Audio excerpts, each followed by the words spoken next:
হাত স্পর্শ করছেন, শরীর নেড়ে দিচ্ছেন এবং দোয়া করছেন। ভোটাররা কি দেখেন? আমি বিএনপির ভোটার ব্লককে একটু ফ্লেক্সিবল ভোটার ব্লক বলতে চাই। কি এগুলো কি কমিউনিকেটেবল এলিমেন্ট? মেয়ের বিয়ের অনুষ্ঠানে ছেলের খাতনাতে দাওয়াত দিলে ভদ্রলোক তার বাসায় আসবে কিনা? ভোটারদের সামাজিক অবস্থান কি সিদ্ধান্ত নিতে ইনফ্লুয়েন্স করে? সব পক্ষই কেমন জানি একটু কনজারভেটিভ মনোভঙ্গি নিয়ে তাদের ক্যাম্পেইনটা চালাচ্ছে। মানে ভোটারের সাথে কি এটা কানেক্ট করতে পারবে? এরা যে কি ডিসাইড করবে এটা পুরোটা যে বোঝা যাচ্ছে তা না, তবে কিছুটা আঁচ করা যাচ্ছে। কিন্তু এই লিমিটেড অপশনের কারণে কি সেই আগ্রহটা হারিয়ে যাচ্ছে? প্রচুর শীত পড়ছে, গ্রামে গাওয়া যাচ্ছে না কেন? ভোটারেরা কম্বল চাই। সরকার কি একটা পক্ষভুক্ত হতে পারে? Their attitude is very close to the Jamaat Islami voter attitudes.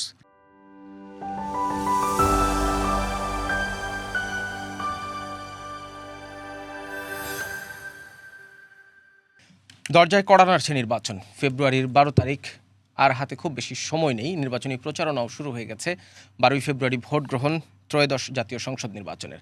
আমরা প্রার্থীদের আচরণবিধি নিয়ে অনেক কিছু শুনি, কিন্তু আচরণ কি শুধু প্রার্থীদেরই থাকে?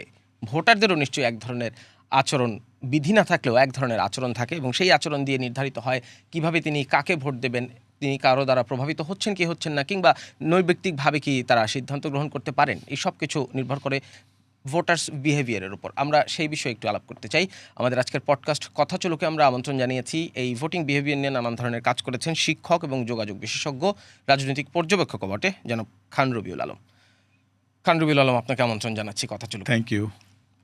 আমরা এই রাজনৈতিক নেতৃবৃন্দ যারা সংসদ নির্বাচনে প্রার্থী হন, তারা ধরেন মাত্র তো আনুষ্ঠানিকভাবে প্রচারণা শুরু হলো, কিন্তু তার আগে থেকেই নানান রকম কার্যক্রম আমরা দেখেছি। একটা কথা খুব শুনি আর কি, ভোট চাই ভোটারের, দোয়া চাই সকলের। এই লাইনটাকে আপনি যদি ভোটার্স বিহেভিয়ারের পার্সপেক্টিভে দেখেন, কিভাবে বিশ্লেষণ করবেন? Very brilliant question, very beginning. যেটা হচ্ছে ভোট চাওয়ার আগে আমরা দোয়া চাই। দোয়া চাওয়ার মধ্য দিয়ে এক ধরনের নির্ভরতা আমরা তৈরি করি। আসলে দোয়া চাওয়ার মধ্য দিয়ে ভোট প্রার্থীর যেমন এক ধরনের হাম্বল সাবমিশন থাকে ভোটারের প্রতি, যে সে এক ধরনের বিনয়ী একটা মনোভঙ্গি নিয়ে যায়। আর দোয়ার সঙ্গে যেহেতু হাইলি একটা রিলিজিয়াস স্পিরিটও কাজ করে, সুতরাং আপনি কাউকে দোয়া করতে পারছেন মানে আপনিও এম্পাওয়ার ফিল করছেন। সুতরাং একদিকে হাম্বল সাবমিশন থাকে প্রার্থীর, এবং যিনি ভোটার তিনিও একটা এম্পাওয়ারমেন্ট ফিলিং কাজ করেন। 5 বছর পর তার কাছে কেউ দোয়া চাইতে এসছে, এটা তার কাছে খুব ইন্টারেস্টিং মনে হয়। এবং তিনি খুব দোয়াও করেন, অনেক সময় মাথা নেড়ে দেন। আমরা দেখছি বিভিন্ন প্রার্থীদেরকে হাত স্পর্শ করছেন, শরীর নেড়ে দিচ্ছেন এবং দোয়া করছেন। সুতরাং দোয়া নিয়ে অনেক ভালো কাজ আছে। পশ্চিমা কিছু স্কলার আমাদের এখানে কাজ করেছেন, তারা দোয়ার রাজনীতিটাকেও অনেক, যেমন মুস্তাক এইচ খান, উনি পড়ান ইংল্যান্ডের একটা বিশ্ববিদ্যালয়ে, ওনার একটা লেখার মধ্যে এই ধরনের একটা রিফ্লেকশন আমি পেয়েছি। সুতরাং এই সাইকোলজিক্যাল সফট পার্টটাকে কীভাবে হ্যান্ডেল করতে হবে, ভেরি ব্রিলিয়ান্টলি আমাদের পলিটিক্যাল লিডাররা হ্যান্ডেল করেন। এবং দোয়া চান, পরের প্রার্থীতে গিয়ে সরাসরি ভোটটা চান। সরাসরি ভোটটা আগে চান না, আগে দোয়াটা চান। তারপরে দোয়াটা কনফার্ম হওয়ার পরে তখন ভোটের দিকে তারা অনুপ্রবেশ করেন। এটা কি এক ধরনের মানে সাইকোলজিক্যাল গেম? সাইকোলজিক্যাল গেম, কারণ voting behaviour is all about the psychological game. আপনি যদি কমফোর্ট দিতে না পারেন, আপনি যদি স্বস্তি না দিতে না পারেন, আপনি যদি নিশ্চয়তা দিতে না পারেন, আপনি যদি প্রক্সিমিটি মানে নৈকট্য বোধটা তৈরি করতে না পারেন, তাহলে ইউ ক্যানট গেট অ্যাক্সেস, আপনি তো প্রবেশ পাবেন না। সুতরাং একটা ভোটারের কাছে তাকে প্রথমে অ্যাক্সেসটা পেতে হয় মনের দরজায়। মনের দরজায় অ্যাক্সেস পাওয়াটা, সে কাজটা খুব সহজ নয়। সুতরাং কত নম্রভাবে, যেমন আমার একজন কলিগ কয়েকদিন আগে বলছিলেন যে পণ্ডিত প্রার্থীদের খুব প্রবলেম হয়, কারণ কোনো প্রার্থী ভোটার যদি ভেবে যায় ইনি অনেক পণ্ডিত, অনেক জ্ঞানী, অনেক বিজ্ঞ, তাহলে তার ইন্টেলেকচুয়াল একটা কানেক্টিভিটি তৈরি হয়। সুতরাং কত নিউট্রালাইজ করা যায় একজন প্রার্থীর, সেটা একটা বড় জায়গা থাকে। দেখবেন ঢাকার ড্রেস কোড আর তাদের মাঠের ড্রেস কোড কিন্তু এক না। দে আর ভেরি হাম্বল অ্যান্ড আর একটা ইউনিক জিনিস দেখবেন, প্রচুর টুপির ব্যবহার আমরা দেখছি, হুইচ ইজ ব্যাড আর গুড এটা বলছি না, কিন্তু এগুলো একটা প্রক্সিমিটির এলিমেন্ট। তারপরে দেখেন পাঞ্জাবির ব্যবহার প্রক্সিমিটির এলিমেন্ট হিসেবে কাজ করে। সো ইভেন কি বারাক ওবামাকেও তার কমিউনিকেশন এক্সপার্টরা বলেছিল, যখন তুমি মুসলিম কমিউনিটিতে যাবা ট্রাই করবা একটু রিলিজিয়াসলি মানে অ্যাফোর্ডেবল একটা ড্রেস পরা যায় কিনা, সেটা তাকে কানেক্ট করে। মানে অ্যাপিয়ারেন্স ইজ ভেরি ভাইটাল। আপনি কি বলছেন তা বোঝার আগে বা শোনার আগে আপনার অ্যাপিয়ারেন্স যদি আমাকে একটা অ্যাক্সেস দেয়, সেটা অনেক বেটার। এটা আমাদের পলিটিক্যাল লিডারেরা কোনো প্রশিক্ষণ ছাড়া, কোনো একাডেমিক ডিগ্রি ছাড়া মাটির মানুষের সঙ্গে মিশে এটা দারুণভাবে রপ্ত করেছেন, এবং সেটা প্র্যাকটিস করেন তারা অ্যাক্সেসের জন্যই। এবং মনটা জয় করার জন্য।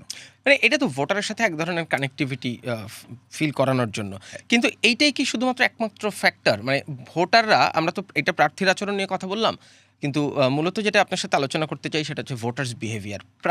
ভোটাররা কি দেখেন, কোন কোন ফ্যাক্টরের উপর ডিপেন্ড করে তিনি তার ভোটের সিদ্ধান্ত নেন? এটা কি শুধুমাত্র এই ফিজিক্যাল অ্যাপিয়ারেন্স, নাকি তার দলীয় অবস্থান, আর কোন কোন ফ্যাক্টর কাজ করে? অলমোস্ট আমি 2001-এর ইলেকশন নিয়ে কাজ করেছিলাম, তখন আমরা মোটামুটি 56টা মতো ফ্যাক্টর আইডেন্টিফাই করতে পেরেছিলাম যে কী ফ্যাক্টর বেসিক্যালি তখন এটা ডিফিট ফান্ডের একটা প্রজেক্ট ছিল আমাদের।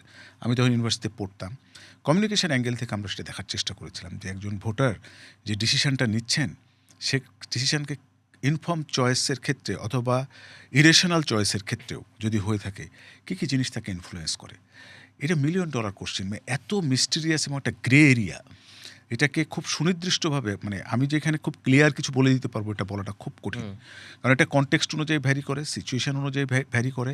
মানে একজন ধরেন অ্যাফুলিয়েন্ট ভোটার যিনি খুব বিত্তশালী, তার ভোটিং ডিসিশনের প্যাটার্নটা একরকম। যিনি একদম নিম্নবিত্ত গরিব মানুষ, স্বল্প আয়ের মানুষ, তার বিহেভিয়ারাল প্যাটার্নটা একরকম। যিনি নানাভাবে সংখ্যায় কম, ছোট, তার ডিসিশন নেওয়ার কনসেপ্টগুলো একরকম।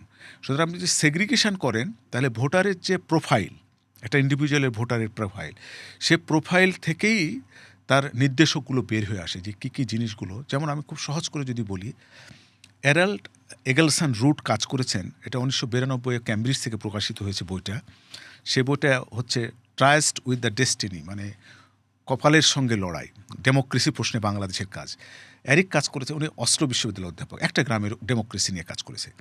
এরিক খুব চমৎকার একটা কথা বলছে, তার কনক্লুশনটা আমি লিখে নিয়েছি, অনেক বড়। এরিক বলছে, Bangladesh democracy is not about the right to stand for election and B elected. শুধু ভোট দেওয়ার জন্য মানুষ ভোট দিচ্ছে না, হ্যাঁ, elected, about the right to have your interest and dignity. Voter এটা খোঁজে। মানে ভোট দেওয়ার ক্ষেত্রে ভোটারের প্রাইমারি দুটো শর্ত হচ্ছে, যাকে তিনি ভোট দিচ্ছেন বা দেওয়ার জন্য কথা ভাবছেন, তার সঙ্গে তিনি ফিউচারে কানেক্ট করতে পারবেন কিনা। এবং নানা রকম ছোট একটা মামলার জামিনের জন্য, মেয়েটার একটা চাকরির জন্য, মেয়ের বিয়ের অনুষ্ঠানে, ছেলের খাতনাতে দাওয়াত দিলে ভদ্রলোক তার বাসায় আসবে কিনা, এই সর্ট অফ ফিলিং তার ভিতরে কাজ করে। আরেকটা কাজ হচ্ছে যে উনি যদি উইন করেন, তাহলে সোসাইটিতে এটা একটা ডিগনিফাইড পজিশন থাকে, যে তোমার প্রার্থী তো জিতে গেছে। ফলে ওটাকে ঘিরে তার নানা ধরনের নির্ভরতা তৈরি হয়।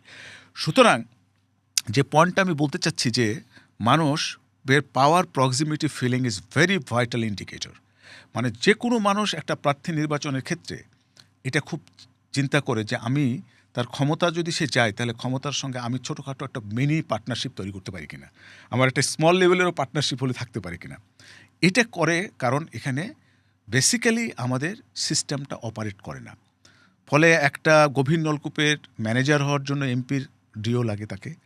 যদি এটা সিস্টেম অনুযায়ী হতো, তাহলে তো সেটা লাগতো না। একটা বয়স্ক মহিলার ভাতার জন্য তার এন্ডোর্সমেন্ট লাগে, একটা রাস্তার জন্য ডিও লেটার লাগে, একটা স্কুলের ম্যানেজিং কমিটির জন্য, মানে অল জিনিস হচ্ছে সোসাইটির সব কিছু রেগুলেট হয় somehow the political power and political class. সুতরাং ওই স্পেসের ভিতরে ও যখন নিজেকে ফিট করতে যায়, তখন ভাবে যে who is more comfortable and who will comply my order, আমার অর্ডারটা কে মানবে, আমার রিকোয়েস্টটা কে রাখবে। ওই জায়গা থেকে তিনি এটাকে কানেক্ট করার চেষ্টা করেন। এখানে একটা ভয়াবহ ব্যাপার হচ্ছে যে ডেমোক্রেসির জন্য এটা একটা চ্যালেঞ্জ, কারণ এটা নিয়ে মোস্তাক ইজ খান সহ আরও অনেকে কাজ করেছেন। এটাকে ক্লায়েন্টেলিজম বলছে আর কি, যে আমাদের রাজনৈতিক দলগুলো এক ধরনের ভোটার ব্লক তৈরি করেছে। ধরেন জামাতের একটা পোলারাইজেশন, ভোটার ব্লক, বিএনপির একটা ভোটার ব্লক। আমি বিএনপির ভোটার ব্লককে একটু ফ্লেক্সিবল ভোটার ব্লক বলতে চাই।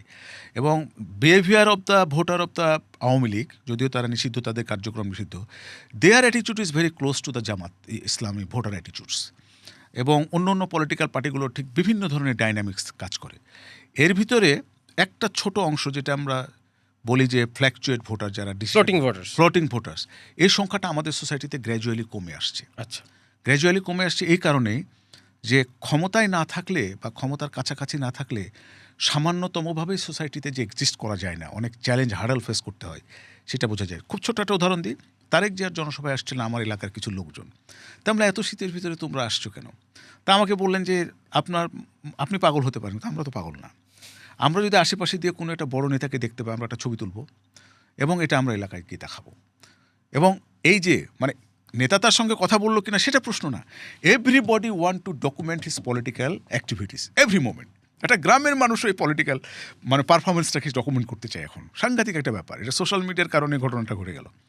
সুতরাং আমি যেটা বলতে চাচ্ছি যে তার safety and security, it is less rather than ideological proximity, it is more close to the survival strategy. মানে মতাদর্শিক আদর্শের চেয়ে যে খুব বেশি ভালোবেসে বিএনপিকে ভোট দিই, খুব বেশি ভালোবেসে আওয়ামী লীগকে ভোট দিই, সংখ্যাটা কম। সার্ভাইভাল স্ট্র্যাটেজির দিক থেকে আমি দেখি যে আমার চাকরি বাকরি, আমার সোশ্যাল সিকিউরিটি, আমার নিরাপত্তা সব কিছু মিলিয়ে আমি আগামী 5টা বছর একটু ফ্রিলি মুভ করতে পারবো কিনা। কিন্তু ধরেন আমরা তো প্রায়ই মানুষের কাছ থেকে শুনি, ভোটাররা বলেন যে নির্বাচনের আগে প্রতিশ্রুতির পসরা সাজায় বসেন প্রার্থীরা, নির্বাচনের পর ভুলে যান আর জনগণের সাথে যোগাযোগ রাখেন না। এই বাস্তবতা যখন হয় তখন জনগণ প্রতারিত ফিল করে না, এবং এইটা পরের নির্বাচনে কি প্রভাব ফেলে? অবশ্যই ফ্রাস্ট্রেটেড হয়, কারণ আমরা যখন কোনো কমিটমেন্ট করি, এটা অ্যারাবিয়ান খুব ইন্টারেস্টিং প্রবাদ আছে নাহিদ, যে commitment is cloud and fulfilment is rain. তা আমাদের বাংলাদেশ হচ্ছে কমিটমেন্টের আকাশ, মানে বিশাল আকাশ, কিন্তু এখানে কোনো বৃষ্টি ঝরে না। তো আমাদের ভোটাররাও জেনে যায় যে এত আননেসেসারি এবং আপনার বাউন্ডারি, মানে কারণ একজন জনপ্রতিনিধি বা একজন রাজনৈতিক নেতা বা একজন এমপির কাজ কি এটা তো আমরা জানি। তার কাজ তো স্কুল তৈরি করার না, তার কাজ তো চাকরি দেওয়া না, সে ল মেকার। কিন্তু আমি আমার এলাকার নির্বাচনী প্রচার ফলো করতেছি। ইন্টারেস্টিং ব্যাপার হচ্ছে এই রাস্তা করে দেবো, এই ব্রিজ হয়ে যাবে, এই কালভার্ট হয়ে যাবে, আমরা এত উন্নয়ন করেছি, which is none of them are talking about সব ম্যাটেরিয়ালিস্টিক কমিটমেন্ট। হ্যাঁ, আমরা দেশটাকে যে একটু শৃঙ্খলিত করব, গভর্নেন্সটা বেটার করব, লিগ্যাল যে ফ্লগুলো আছে সেগুলো ইমপ্রুভ করব, আমরা একটা ইকুইটেবল পলিটিক্যাল না, খুবই ভেরি মাইক্রো পেটি এজেন্ডা নিয়ে তারা হ্যান্ডেল করে। কারণ ওই পেটি এজেন্ডা আমরা হয়তো বলছি খারাপ, কিন্তু তার দিক থেকেও হয়তো একজন এসে বললো যে আমি তো ঋণের জালে আবদ্ধ হয়ে পড়ে আছি, তাকে খুব দ্রুতই কমিটমেন্ট যে আমি যদি নির্বাচন হয় এটা আমি দেখবো, তোমার ব্যাংকের ঋণ এটা আমি একটা ব্যবস্থা করে দেবো। কিন্তু আপনি যেগুলো বললেন যে এইসব এজেন্ডা, ধরেন লিগ্যাল অর্ডারের কোনো ফ্ল আছে কিনা, কিংবা উনি পার্লামেন্টে গিয়ে কী ধরনের আইন নিয়ে কাজ করবেন, এইগুলো বললে কি এগুলো কি কমিউনিকেটেবল এলিমেন্ট, মানে ভোটারের সাথে কি এটা কানেক্ট করতে পারবে? না, এটা ভোটারের সঙ্গে কানেক্ট করাটা ডিফিকাল্ট, কিন্তু এটাকে আমরা এই জিনিসটা আমি ব্যক্তিগতভাবে যেটা ফিল করি যে আমরা ভোটারদেরকে কিছুটা কাণ্ড জ্ঞানহীন হয়তো বিবেচনা করি, কিন্তু না, আমাদের people, most beautiful part of our mass people is the political awareness. মানে এত রাজনৈতিক সচেতনতা আমাদের মানুষের বেড়েছে, মানে সবাই এক্সপার্ট মোটামুটি বলতে পারে। পলিটিক্স নিয়ে আলোচনা শুরু হলে আপনি মানে এটা সেটা চায়ের দোকানে গেলে সবচেয়ে ভালো বোঝা যায়। ইন্টারেস্টিং ব্যাপার হচ্ছে সে আলোচনাটা কোয়ালিটেটিভ ডিসকাশন কিনা। যেমন স্টুয়ার্ট মিল খুব বলেছেন কি করতে হয়, একজন সিটিজেনকে একটা ডেমোক্রেটিক সিস্টেমে 5 বছরে একটা জাজমেন্ট দিতে হয় না? এটা ভোট না বলে আমরা তো জাজমেন্ট বলতে পারি। তাহলে একটা ভোটারকে খুব এথিক্যাল কিছু অব্লিগেশন তার আছে, কিন্তু নাগরিক হিসেবে আমার এথিক্যাল অব্লিগেশন আছে না? আমি শুধু আমার আলোচনাটা হয়তো ব্যক্তিগত স্বার্থকেন্দ্রিক বা গোষ্ঠীগত স্বার্থকেন্দ্রিকতার দিকে আসছে, বাস্তবতা সেই দিকে ইন্ডিকেট করে। কিন্তু you cannot get a beautiful democracy without critical mass. একটা বিশ্লেষণাত্মক, একটা চিন্তাশীল জনসমাজ ছাড়া আমরা আসলে কোনো গণতান্ত্রিক বিকাশকে আমরা ত্বরান্বিত করতে পারবো না। ফলে আমরা জনগণই থাকছে, আমাদের ভিতরে নাগরিক হয়ে ওঠার কাজটা সমীচীন হচ্ছে না, এবং রাজনৈতিক দলগুলো এরকম পেটি বিষয়গুলো হ্যান্ডেল করে আমাদেরকেও এক ধরনের স্টুপিডিটির ভিতরে রাখছে জনগণকে। ক্রিটিক্যাল ম্যাসটা নিয়ে আমি আলাদা প্রশ্ন করব, কিন্তু আপনি যে বলছেন পলিটিক্যালি অ্যাওয়্যার কিংবা পলিটিক্যালি কনসিয়াস ভোটাররা, কি বাংলাদেশের ভোটারদের যে বিহেভিয়ার প্যাটার্ন, তাতে তারা কি অবজেক্টিভলি সবসময় সিদ্ধান্ত নিতে পারে, কোনো কিছু থেকে ইনফ্লুয়েন্সড হয় না? হাইলি ইনফ্লুয়েন্স হয়, কারণ এগুলো হচ্ছে যে এখন due to the social media penetration যে রেটটা, এটা তো আমাদের একটা আনরিজন একটা এরা আমাদের ডেভেলপ করলো। এটা বাইরে পোস্ট ট্রুথ একটা সিচুয়েশনের ভিতরে আমরা পোস্ট পড়লাম। ভোটারদের ইন্ডিভিজুয়াল ক্যাম্পেইনের যে আগে স্ট্র্যাটেজি ছিল, এখন তো ধরেন খুব পার্সোনালি কানেক্ট করা যায়, সোশ্যাল মিডিয়ার কারণে খুব পার্সোনালি কানেক্ট করা যাচ্ছে। ফলে যেটা হচ্ছে ফ্যাক্টের চেয়ে ভোটারদের ভিতরে ফিকশনাল আইটেমের প্রতি আসক্তি বাড়ছে, কারণ fiction is very easy to digest, কিন্তু হার্ড ট্রুথ পাবলিক শুনতে চাচ্ছে না, এবং হার্ড ট্রুথ নিয়ে কেউ কথাও বলতে চাচ্ছে না। এই জন্য গ্লোবাল এটা ফেনোমিনা, পোস্ট ট্রুথ সিচুয়েশান, যে সত্যর চেয়ে এখন আমরা একটা মিথ্যার মহা জালের মধ্যে ঢুকে পড়েছি। যেমন আপনি ফেক নিউজের যদি ফ্লোটা দেখেন, 2 দিন ধরে ফ্যাক্ট চেকাররা কাজ করতেছে, মানে সেনাবাহিনীর প্রধানকে ড্রেস পরা একটা ভোটার, আর্টিফিশিয়াল ইন্টেলিজেন্স যথেচ্ছ ব্যবহার। এটা তো আমাদের ধরেন আমাদের ম্যাচ যে ক্রিটিক্যালি একটা ডিসাইড করবে, ওই লেভেলে তো মিডিয়া লিটারেসি একজন মানুষের নাই। কারণ আমারও অনেক সময় আমিও কনফিউজড হই, অ্যাসিমিলেশন আমারও প্রবলেম হয়, যে এত very close to the truth একটা মিথ্যা কত সত্যের কাছাকাছি করে উপস্থাপন করা যায়।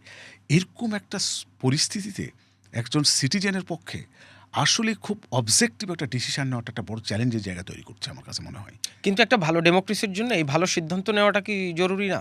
ভীষণ জরুরি, ভীষণ, কিন্তু এই ওয়ে আউটটা কীভাবে হবে সেটাই তো আমাদেরকে ভাবতে হবে। সে ওয়ে আউটটা ধরেন গভর্নমেন্ট, গণভোটের ব্যাপারে গভর্নমেন্টের যে প্রচারণা, কিন্তু যোগ্য প্রার্থী বা দক্ষ প্রার্থী বা আপনি যেটা বলতে পারেন যে দেশের জন্য, দেশের গণতন্ত্র, দেশের উন্নয়ন, দেশের সরভেন্টি, সিভিক রাইট, সব কিছুর জন্য যে ধরনের প্রচারণা দরকার আমরা তো সে কোনো প্রচারণা দেখি না, তাই না? আমরা তো সেটা দেখছি না। ফলে ম্যাস অ্যাওয়ারনেসের জায়গা থেকে আমি বলবো যে কোনো কাজ নেই, টোটাল দায়িত্বটা এখন সোশ্যাল মিডিয়া নিজেদের মতো করে হ্যান্ডেল করতেছে। তার মানে কি, মানে ওই নাগরিক বোধটা আমরা তৈরি করতে পারি নাগরিক না? ভোটটা আমাদের তৈরি হচ্ছে না ভাই, নাগরিক ভোটটা তৈরি হচ্ছে না। এবং ইন্টারেস্টিং ব্যাপার হচ্ছে যে একটা বড় অংশের মধ্যে ভোট প্রদানের ব্যাপারে আমি একটা অনীহা দেখছি। আমি জানি না, আমাদের ভোটার প্রোফাইল অ্যানালাইসিস করে আসার সময় আমি দেখলাম প্রায় 12.5 কোটি ভোটার। মতো ভোটার, তার ভিতরে 18 টু 22, 33 হচ্ছে প্রায় 4.5 কোটি। হ্যাঁ, আমি এই প্রশ্নটা একটু করতাম, মানে এই ল্যান্ডস্কেপটা কেমন, মানে এই ল্যান্ডস্কেপটাও কি এই সিদ্ধান্ত মাঝে মাঝে প্রভাবিত করে? ধরেন নানান রকম ডাইনামিক্স তো আছে আমাদের ভোটার প্রোফাইলে। এটা তো ধরেন আপনার বড় অর্থে বলা যায় যে এরা একটা নিউ জেনারেশন, কারণ এরা তো কখনোই হয়তো যারা ভোট দেওয়ার হয়তো ভোটিং রাইটটা প্র্যাকটিস করার স্কোপই পায়নি। আমার কাছে এই জায়গাটা একটু মিস্টেরিয়াস মনে হয়। Still now it is not fully discover যে এরা কী করবে। আপনার যেটা সেন্স পাচ্ছি টেক্সটগুলো দেখে দেখে, এরা হয়তো ভোট কেন্দ্রে যাবে এবং কী ধরনের প্রার্থী সিলেকশন করবে সেই জায়গাটা যে খুব স্পষ্টভাবে বোঝা যাচ্ছে তা না। তবে আমি মনে করি যে যারা আন্দোলন জুলাই অভ্যুত্থানের ভিতরে ছিল তারা হয়তো একটা স্ট্যান্ড নেবে, তারা তাদের মতো করে হয়তো একটা ভোটিং রাইট প্র্যাকটিস করবে এবং এরাই হবে কিংমেকার আমার মনে হয়। যদি ভোট কেন্দ্রে এই পপুলেশনটা 4.5 কোটি পপুলেশন যেটা, আর ফিমেল ধরেন অলমোস্ট আরও রেস্টের মধ্যে 50, এরা যদি ভোট কেন্দ্রে যায় তাহলে they will be the deciding factor. এরা যে কী ডিসাইড করবে এটা পুরোটা যে বোঝা যাচ্ছে তা না, তবে কিছুটা আঁচ করা যাচ্ছে। ভোটারদের সামাজিক অবস্থান কি সিদ্ধান্ত নিতে ইনফ্লুয়েন্স করে কিংবা প্রভাবিত করে? অ্যাবসোলিউটলি। যার ধরেন ইকোনমিক সলভেন্সি আছে তার ডিসিশন নেওয়ার অ্যাবিলিটি হবে একরকম, আর যার ডিপেন্ডেন্সি আছে তার ডিসিশন নেওয়ার, তার রোগ ব্যাধি, চাকরি বাকরি, মামলা মোকদ্দমা সব কিছু নিয়ে, মানে এই যে ব্লকিং সিস্টেমটা, আমি গত 24-এ লিখছিলাম 41% ছিল না ভোটের হার, যে জনগণ ভোটের ফলাফল জেনেও কেন ভোট কেন্দ্রে যাচ্ছে, এটা ডেলিস্টা ছাপিয়েছিল। আমরা কি 24-এ জানতাম না যে ভোটের ফলাফল কী হবে, কে জিতবে, তা তো আমরা অনেকে আঁচ করছিলাম, কিন্তু মানুষ ভোট দিতে যাচ্ছে। ইন্টারেস্টিং, আমি গ্রামে গেলাম, লোকজন ভোট দিতে যাচ্ছে, হাসতে হাসতে কেন, তো বলছে যে কে নির্বাচিত হবে এটা আমরা জানি, এবং আমি যদি ভোট না দিই তাহলে তো আমি পরে বিপদে পড়বো, আমি তো কোনো সহযোগিতা পাবো না, স্থানীয় নেতা করবে না, আমাকে হেল্প করবে না। অর্থাৎ আমরা বিগত 15 বছরে যে কনফাইনমেন্ট ভোটের কালচারটা চালু করেছিলাম, এটা একটা হ্যাংওভার তৈরি করেছে আমাদের ভিতরে। মানুষের ভিতরে ভোট নিয়ে যে ফ্রাস্ট্রেশন এখন, যে কেন্দ্রে গিয়ে কোনো লাভ হবে কি না, আমার স্বাধীন মতো আমি ভোট দিতে পারবো কি না, বা আসলে যে অপশানগুলো একটু লিমিটেড হয়ে আসছে। কারণ আপনি ব্রডার অর্থে এটা কম্পিটিটিভ ইলেকশন বলতে পারবেন না, তাই না? ব্রডার অর্থে বলা যাবে না, কারণ আওয়ামী লীগের কার্যক্রম নিষিদ্ধ, জাতীয় পার্টি সেই অর্থে ইলেকশানে নাই, এরাও লিডিং পলিটিক্যাল পার্টি, ভালো কি মন্দ সেটা আলাদা প্রশ্ন। লিমিটেড দুটো পলিটিক্যাল পার্টি, মূলত বিএনপি এবং জামাতের মধ্যে ইলেকশন, ফলে অপশন এনসিপি, হ্যাঁ অপশান, এবং আরও কিছু ইসলামিস্ট দল যেগুলো আছে। সুতরাং ভোটের অপশানটাও কিছুটা লিমিটেড অপশন, এবং কম্পিটিশনের দিক থেকেও ধরেন একটা মেজর অংশ কম্পিটিশানে নাই। ফলে আমি গ্রামের সঙ্গে সংযোগ রাখি, কমিউনিকেট করি, রাস্তাঘাটেও কথাবার্তা বলি, একটু উদ্যমহীনতা এবং আগ্রহের অভাব দেখছি। না, কিন্তু এখানে আমি একটু আপনার সাথে মানে বিনীতভাবে দ্বিমত পোষণ করি। আমি জানি না, এটা হয়তো আমার খুব রিসেন্টলি গ্রামে-গঞ্জে যাওয়া হয় নাই। কিন্তু ঢাকায় আমি যে ডায়াসপোরাতে চলাফেরা করি, কিংবা মাঝে মাঝে ধরেন রিক্সাওয়ালা, ইভেন বাসের ড্রাইভারদের সাথে কথায়, মানে যারা গত 3টা ভোট দিতে পারেননি, ধরেন বিশেষ করে 14, 18, 24-এর নির্বাচন নিয়ে যাদের মধ্যে এক ধরনের বিতৃষ্ণা আছে, তারা কিন্তু ভোট দিতে আগ্রহ প্রকাশ করছে। কিন্তু এই লিমিটেড অপশনের কারণে কি সেই আগ্রহটা হারিয়ে যাচ্ছে? আগ্রহ যে হারাচ্ছে সেটা বলছি না, মানে আমি ঢাকার বিহেভিয়ারাল প্যাটার্নটা যদি দেখেন ভোটারদের, এদের পলিটিক্যাল এনগেজমেন্টের প্যাটার্নটা একটু ডিফারেন্ট, গ্রামের পলিটিক্যাল এনগেজমেন্টের প্যাটার্নটা একটু ডিফারেন্ট। ফলে ঢাকা যত ভাইব হয়, গ্রামটা হয়তো ওই লেভেলে ভাইব হচ্ছে না। ভাইব হচ্ছে না নানা কারণে। তার একটা মেজর রিজন হচ্ছে, আমার প্রায় 3-4 জন খুব ঘনিষ্ঠ ইলেকশন করছে, আমি তাদেরকে জিজ্ঞাসা করলাম কয়েকদিন আগে যে তোমরা ঢাকায় কেন ইলেকশনে দাঁড়িয়েছো, তো ওরাও স্ট্র্যাটেজিক্যাল বললো প্রচুর শীত পড়ছে, গ্রামে যাওয়া যাচ্ছে না। কেন? ভোটারেরা কম্বল চাই। তাহলে শীতটা যদি কমে তাহলে তারা যাবে, অর্থাৎ শীতটা কমলে যদি তারা গ্রামে যায় প্রেজেন্সটা বাড়লে হয়তো আর একটু আগ্রহ মানুষের বাড়বে। কিন্তু গতকাল পরশু পর্যন্ত যে খবর পাচ্ছি বা দেখছি, পর্যবেক্ষণ করছি, তাতে ধরেন একটা উৎসব মুখর ব্যাপার তো ছিল আমাদের ইলেকশনকে ঘিরে, না? আমরা একটা চরম উৎসব দেখেছি, না? এবং আমি আওয়ামী লীগ বিএনপি অ্যাক্রস দেখেছি এক স্টলে চা খেতে। এরকম হৃদ্যতাপূর্ণ সার্বজনীন একটা উৎসবের মতো ছিল। সেই উৎসবটা, ওই উদ্যমটা কিন্তু আমি প্র্যাকটিক্যালি দেখছি না। হ্যাঁ, হয়তো একটা অংশ বা যারা ভোট দিতে পারে নাই বিগত সময়ে, তাদের হয়তো এগারনেস তৈরি হচ্ছে ভোটিং কেন্দ্রে যাওয়ার জন্য, ভোট দেওয়ার জন্য। এবং আরেকটা পজিটিভ জিনিস হচ্ছে পোস্টাল ব্যাপারে আমি একটু exercise Postal vote। Postal voter কিন্তু নট নেসেসারি, ভালো ক্যাম্পেইন হয় নাই, কিন্তু হলে হয়তো আর একটু পারতো।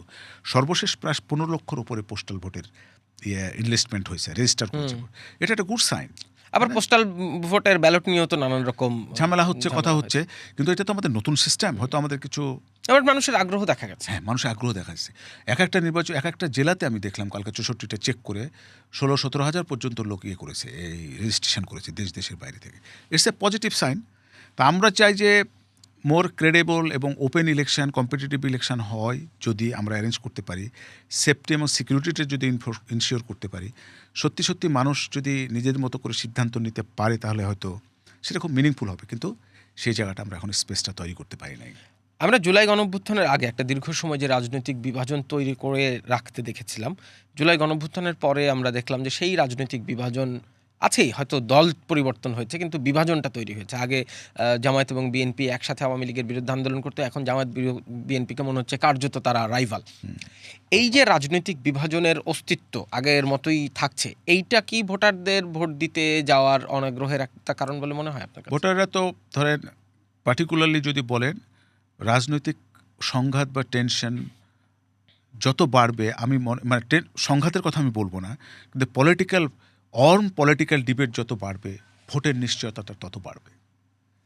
মানে হিটেড পলিটিক্যাল ডিসকাশন যত বাড়বে, আমি মনে করি এখন যে মানুষের মধ্যে আপনি কিছুক্ষণ মানে এটা কি বিটুইন দি পলিটিক্যাল পার্টিজ না বিটুইন দ্য পলিটিক্যাল পার্টি যখন ডিবেট হবে, তর্ক বিতর্ক হবে, একজন আরেকজনের এজেন্ডাকে খারিজ করে দিবে, আরেকজনের এজেন্ডাকে, এরকম হিট পলিটিক্যাল ডিসকাশন কিন্তু এখনও রেজ করে নাই।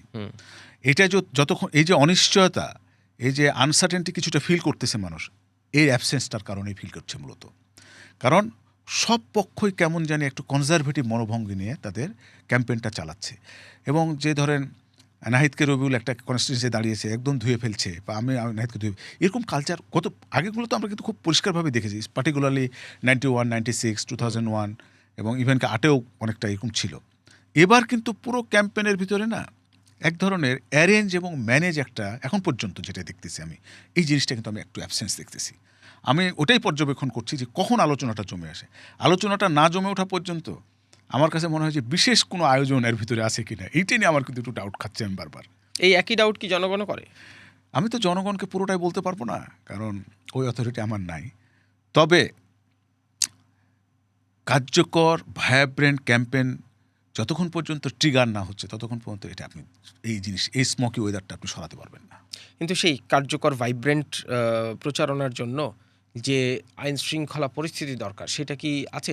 এইটাও কি ভোটারদের এক ধরনের এটা তো আমি দুশ্চিন্তায় রাখে কিনা? এটা আপনার সত্যি মনে হয় একবার বলছিলাম, এটা অনেক বেশি একটা ক্রিটিক্যাল জায়গা হয়ে আছে। কারণ ল এনফোর্সমেন্ট এজেন্সি পার্টিকুলারলি 1 লক্ষ আর্মি ডিপ্লয় করবে বলছে।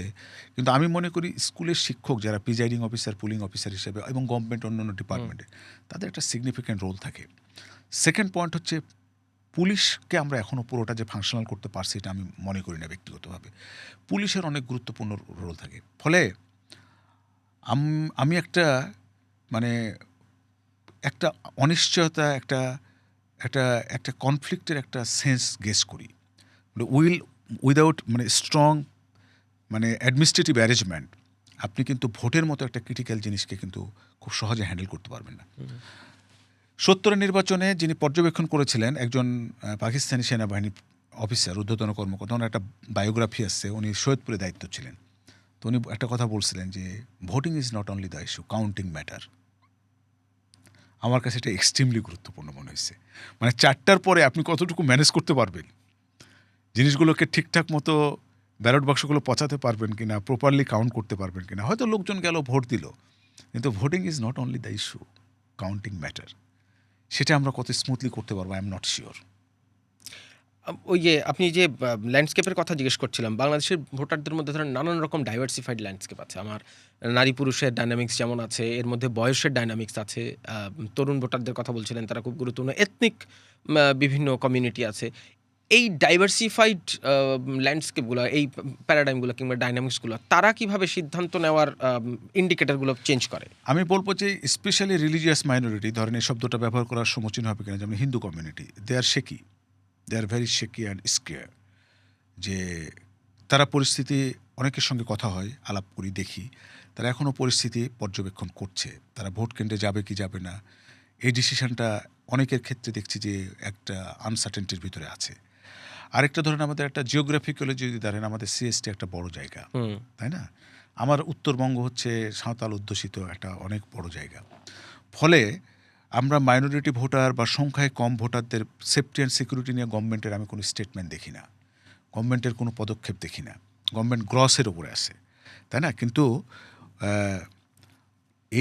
এটা ফুল মানে একটা নিরাপত্তা বোধ বা নিরাপত্তা সেন্স অফ সিকিউরিটি ফিলিং যদি না আসে, এই লোকগুলো তো একটা ভালনারেবিলিটি সিচুয়েশনের ভিতরে থাকবে বা ফিল করবে, এটা খুব স্বাভাবিক। এদেরকে কিভাবে আরেকটু বুস্ট আপ করা যায় এবং ভোট কেন্দ্রমুখী করা যায়, তাদের নিরাপত্তাটা দেখা যায়, এবং ভোট শুধু not before, not during, after. কারণ আমরা বেশিরভাগই ম্যাসাকার দেখেছি আফটার। 2001-এও আমরা দেখেছি, লাস্টলিও আমরা দেখেছি। সুতরাং এই জিনিসগুলোকে খুব খুব প্রোঅ্যাক্টিভলি এগুলোকে হ্যান্ডেল করতে হবে গভর্নমেন্টকে। তাহলে পরে হয়তো মাইনরিটি সেকশনস বা আদার ডিফারেন্ট যে এথনিক গ্রুপগুলো আছে, তারা হয়তো একটু সেন্স অফ গুড ফিলিং পাবে যে ঠিক আছে আমরা যাই বা যেতে পারি। কিন্তু এখন পর্যন্ত সেই জায়গাটা কাজ করছে বলে মনে হয় না। এবার তো 2টা ভোট হচ্ছে একই দিনে, সংসদ নির্বাচন এবং গণভোট।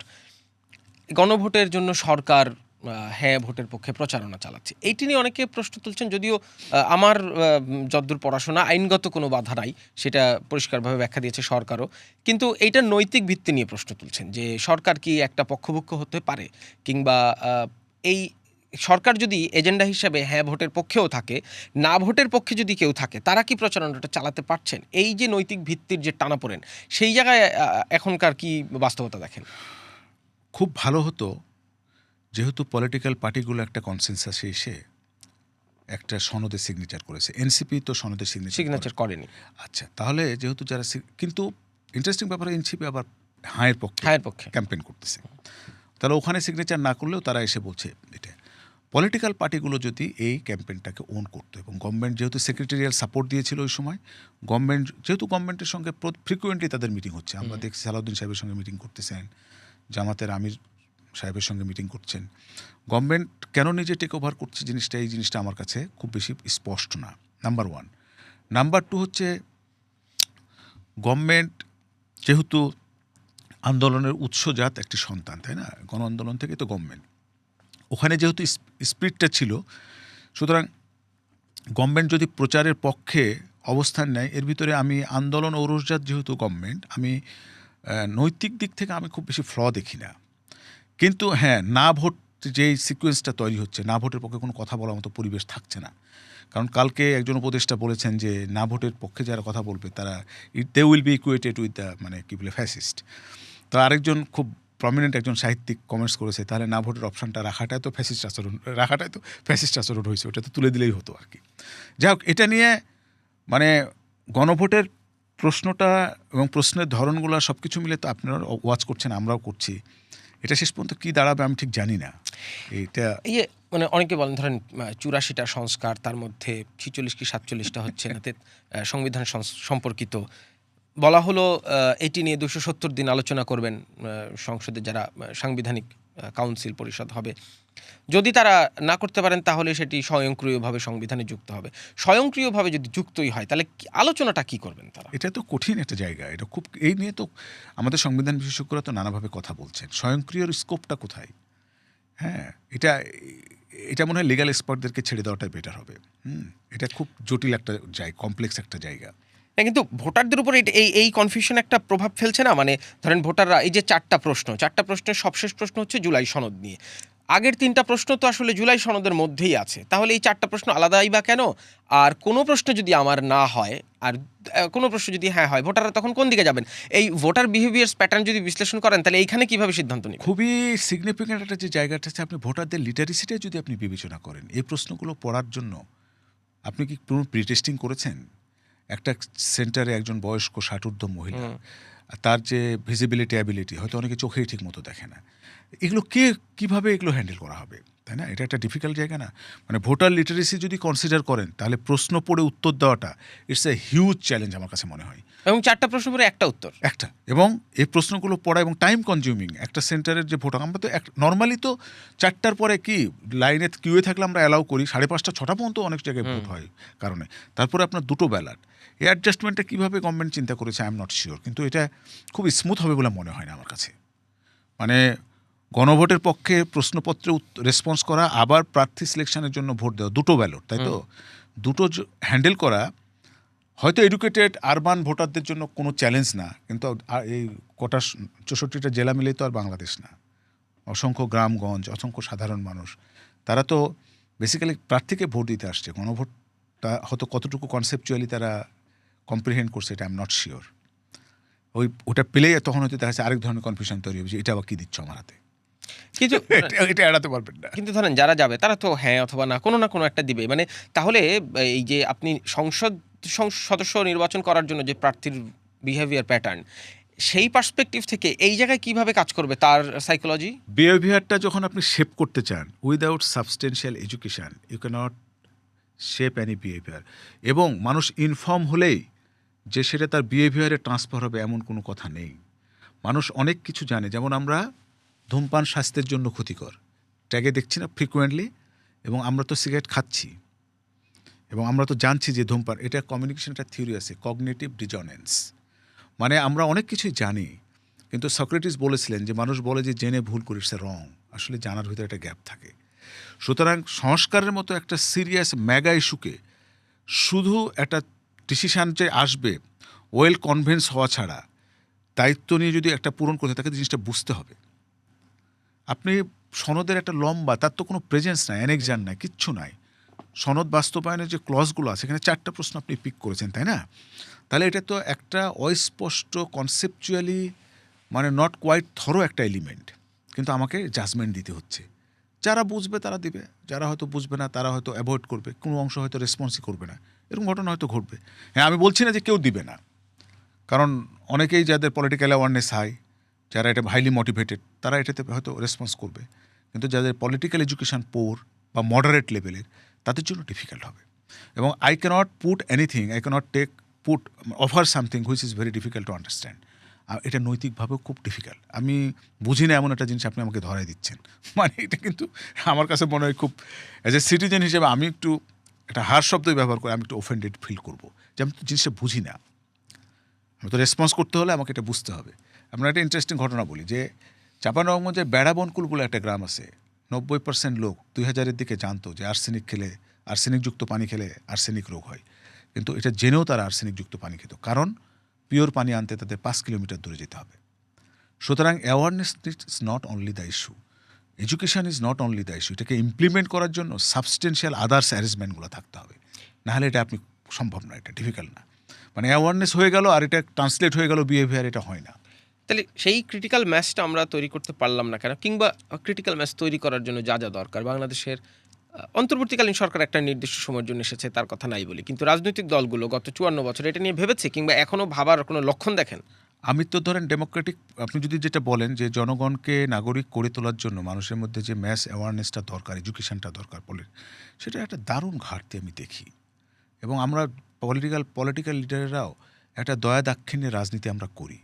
আমরা মনে করি আমরা ক্ষমতায় আসলে অনেক অনুগ্রহ করব, অনেক দয়া করব, তোমার এলাকায় স্কুল কলেজ করে দেবো, তোমার ছেলে মেয়েকে চাকরি করে দেবো। এই যে ধরেন একটা মনোভঙ্গি আমাদের রাজনৈতিক দলগুলোর, এবং জনগণকে একটা অবজেক্ট ভাবা, জনগণকে একটা ওট দিয়ে এন্টিটি না ভাবা, যে একটা গুরুত্বপূর্ণ এন্টিটি হচ্ছে জনগণ, সেভাবে না ভাবা, এটা আপনি দেখবেন আমাদের পুরনো লিডারগুলোর মধ্যে যে, মানে কি বলবো, ফিউডাল একটা মনোভঙ্গি, বাপরে বাপ, ভাবা যায় না।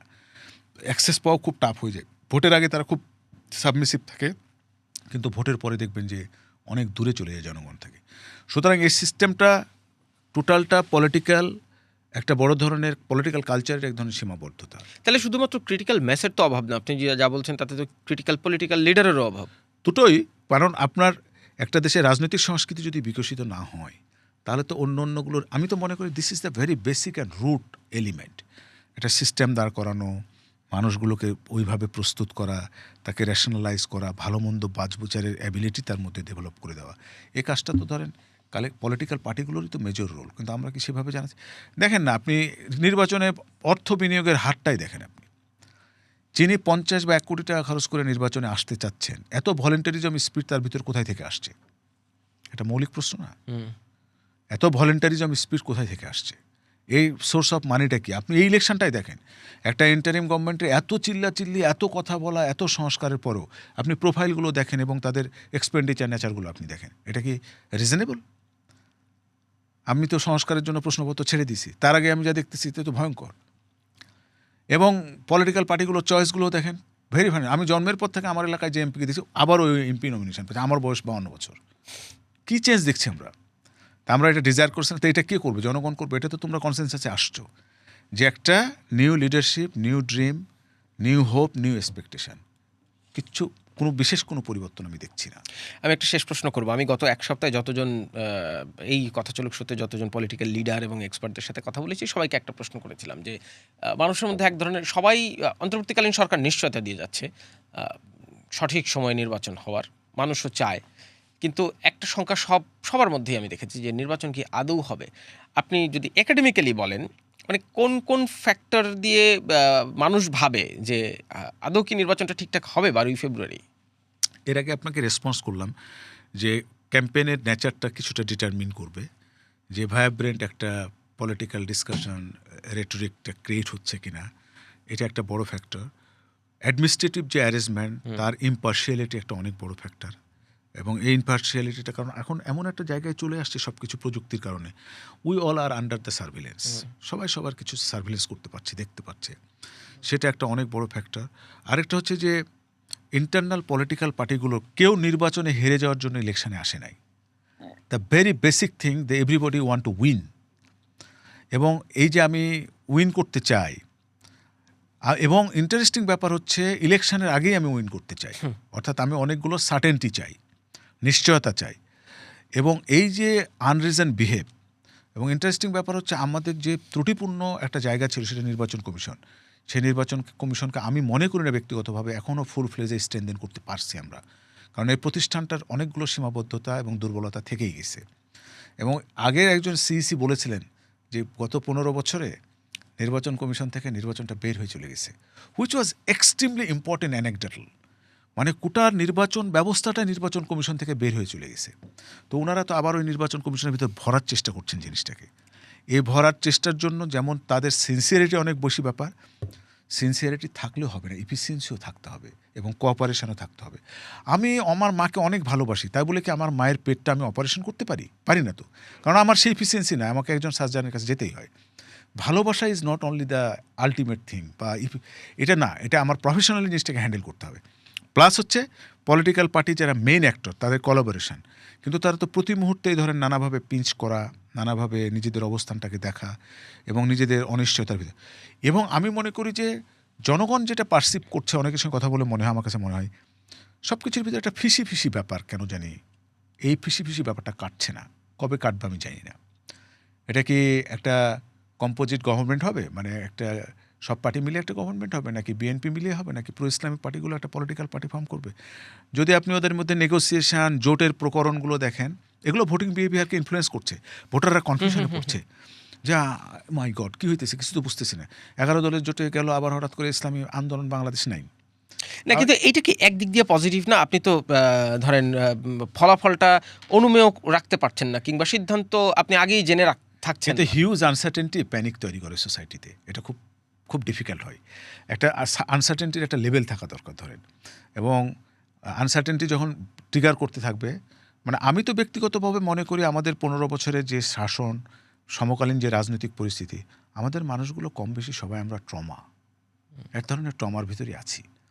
সুতরাং মানুষ একটু পিস চায়, শান্তি চায়, একটা পজিটিভ একটা ট্রানজিশন চাই। এবং তার লাইভলিহুড এবং জীবিকাকে একটু স্বাভাবিকভাবে চালিয়ে নিতে চাই। ঠিক আছে, এটা মানুষের খুব বেসিক চাওয়া।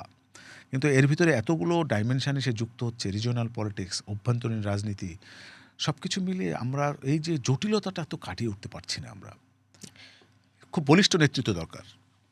আমরা নিশ্চয়ই প্রত্যাশা করব খুব শান্তিপূর্ণভাবে নির্বাচনটা হোক এবং সেই বলিষ্ঠ নেতৃত্ব আপনি যে ক্রিটিক্যাল ম্যাস এবং পলিটিক্যাল বিহেভিয়ারের কথা বলছেন সেই দিকে বাংলাদেশ যাবে।